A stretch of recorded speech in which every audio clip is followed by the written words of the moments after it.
des activités économiques et causer des pertes en vies humaines, tant du côté de la population que celui des agents de l'ordre. Des pillages qui rappellent ceux de 1991 et 1993, affectant le tissu économique déjà fragile. Tout ceci suite à la manifestation organisée par une partie de l'opposition politique regroupée au sein du rassemblement de l'opposition qui exigeait la convocation de l'électorat pour le scrutin présidentiel. Dans son communiqué, le président de la République a déploré ces actes de vandalisme. Il s'est dit profondément touché. C'est ainsi qu'il a à cette occasion présenté ses vives condoléances à toutes les familles éprouvées, tout en ayant une pensée particulière aux éléments de la police nationale tombés en plein exercice de leurs fonctions. Joseph Kabila a promis également tout son soutien à l'action du pouvoir judiciaire afin que les auteurs des actes déplorés en répondent entièrement.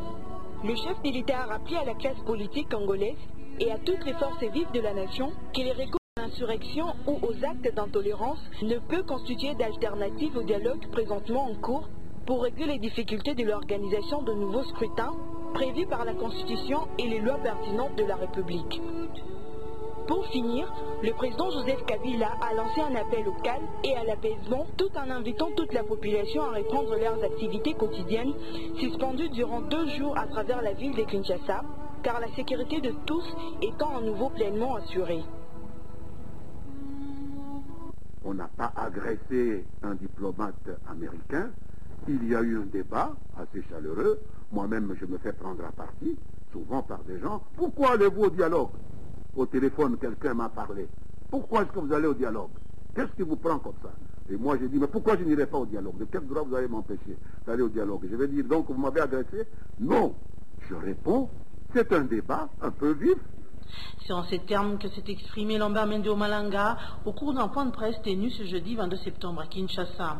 Le porte-parole du gouvernement a donné cette précision suite à l'échange houleux qu'il y a eu dimanche à l'aéroport international de Njili entre les cadres de la majorité présidentielle et l'envoyé spécial de Barack Obama dans la région de Grand Lac.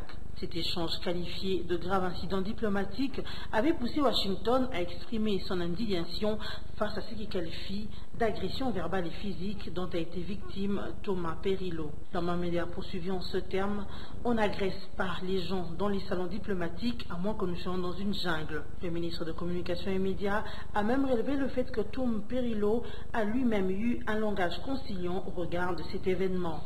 Lambert Mende Omalanga a conclu en disant qu'il n'a pas de condamnation à exprimer à l'endroit des cadres de la majorité qui ont tout simplement exprimé leur point de vue en interpellant Tom Perillo. Au sujet des manifestations du 19 et 20 septembre à Kinshasa ayant causé des pertes en vies humaines et des dégâts matériels énormes, Lambert Mende déplore et dit laisser la justice faire son travail.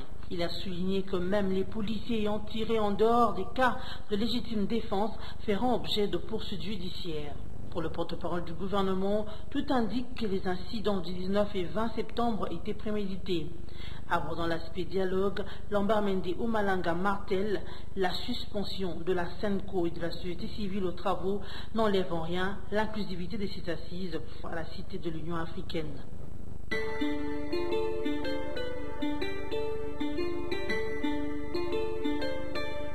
Comme chaque année, le 21 septembre, le monde entier célèbre la Journée internationale de la paix, instaurée par l'Assemblée générale des Nations unies en 1961.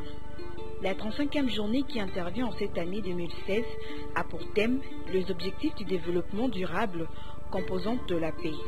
Un thème d'autant plus important lorsqu'on examine les scènes de violence enregistrées dans le monde, mais aussi en République démocratique du Congo, au cours de ces dernières années. La partie est du pays, théâtre de plusieurs tueries qui ont endeuillé plus d'une fois de familles entières, sans oublier des violences politiques, à l'exemple de celles causées tout récemment avec les manifestations violentes de l'opposition congolaise dans la ville de Kinshasa. Plusieurs pertes en vies humaines et des dégâts matériels inestimables ont été causés. De quoi fragiliser la paix, la cohésion nationale et l'élan du développement chèrement acquis ces dernières années au pays de Patrice Emery Lumumba. L'appel lancé en cette journée par Ban Ki-moon, secrétaire général des Nations Unies, invitant l'humanité tout entière à œuvrer pour la paix, le vœu général est que le gouvernement et les populations dans toute leur diversité s'inscrivent résolument et totalement dans cette voie de la paix et des réconciliations, gage d'un meilleur développement de peuples et des nations.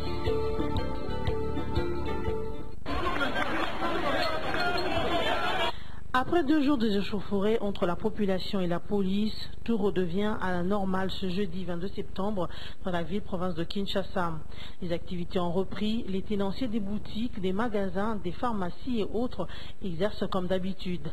Certains quartiers comme GB, Vélodrome, une certaine timidité est observée, déjà que réputé quartier moins chaud. La circulation est relativement normale, chacun va à ses occupations. Les policiers ont installé leur QG dans différents coins de la capitale pour assurer la sécurité de la population. Plusieurs écoles sont encore fermées, certaines banques aussi. Vu les dégâts et les incursions dans ces établissements, l'un d'éducation et l'autre financier. Cependant, une faible clientèle est observée par certains commerçants au quartier GB. Même réalité dans la commune de Ngaliema. Les activités ont repris, mais il n'y a pas assez de clients. On dirait que les gens ont encore peur. Pour cette vendeuse des cartes prépayées, la vente se déroule comme il se doit. Contrairement à l'ouest, dans la partie est de la capitale, l'on constate une forte agglomération au niveau du marché de la Liberté et aux environs. Tout se vend, tout s'achète.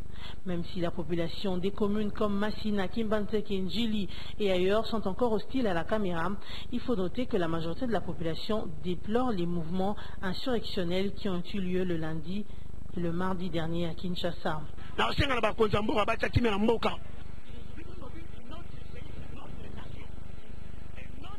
La population de Kinshasa réclame et souhaite le retour de sa paix et sa sécurité habituelle.